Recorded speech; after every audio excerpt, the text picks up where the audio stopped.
بسم اللہ الرحمن الرحیم۔ السلام علیکم ناظرین۔ تو آج کا ہمارا ٹاپک ہے ایک عاشق رسول۔ ہندوستان کی ریاست کتیانہ چورن گڑھ میں ایک سنگ تراش رہتا تھا جو حضور کریم صلی اللہ علیہ وسلم کا دیوانہ تھا۔ درود شریف سے اسے محبت تھی، کام کے دوران بھی وہ درود شریف پڑھتا رہتا تھا۔ درود شریف کی مشہور کتاب دلائل الخیرات سے اسے زبانی یاد تھی۔ اس کا ایک معمول جب بھی کوئی پتھر تراشتا تو اس کا ایک باب پڑھتا۔ ایک دفعہ حج کے موسم میں قافلے مکہ مکرمہ کی طرف رواں تھے تو اس کی قسمت کا ستارہ چمک اٹھا۔ ایک رات جب سویا ہوا تو دل کی آنکھیں کھل گئی۔ کیا دیکھتا ہے کہ مدینہ منورہ میں حضور حاضر ہیں اور نبی کریم صلی اللہ علیہ وسلم بھی جلوہ فرما رہے ہیں۔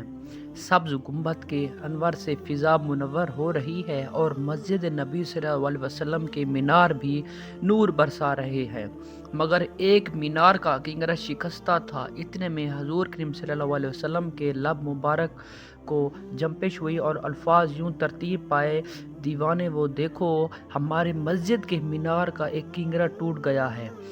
تم اس سنگ تراش کی آنکھ کھلی تو کانوں میں حضور کریم صلی اللہ علیہ وسلم کے ادا کیے ہوئے کلمات گونج رہے تھے۔ مدینے کا بلاوا آ چکا تھا، مگر سنگ تراش کی آنکھوں میں یہ سوچ کے آنسو آئے کہ میں تو بہت غریب ہوں، میرے پاس مدینہ منورہ جانے کے وسائل کہاں ہیں۔ لیکن عاشق رسول نے ہمت نہیں ہاری۔ آرزو نے دلاسا دیا کہ تمہیں تو خود حضور کریم صلی اللہ علیہ وسلم نے بلایا ہے، تم وسائل کی فکر کیوں کرتے ہو؟ چنانچہ دیوانے نے رخت سفر باندھا اور اوزار کا تھیلا کندھے پر چڑھایا اور پور بندر کی بندرگاہ کی طرف چل پڑا۔ ادھر پور بندر کی بندرگاہ پر سفینہ مدینہ منورہ کے لیے تیار کھڑا تھا۔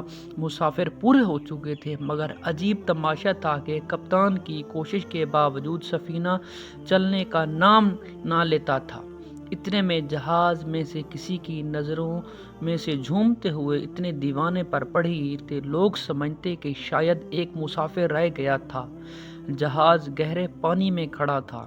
دیوانے کو لینے کے لیے ایک کشتی آئی۔ دیوانہ اسے کشتی کے ذریعے جہاز میں سوار ہو گیا۔ اس کے سوار ہوتے ہی جہاز جھومتا ہوا مدینے چل پڑا۔ نہ اس سے کسی نے ٹکٹ مانگا، نہ اس کے پاس تھا۔ بالآخر دیوانہ مدینہ منورہ پہنچ گیا۔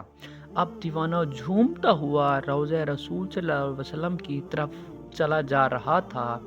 کچھ خدام حرم کی نظر دیوانے پر پڑی تو پکار اٹھے: ارے یہ تو وہی ہے جس کا حلیہ ہمیں دکھایا گیا ہے۔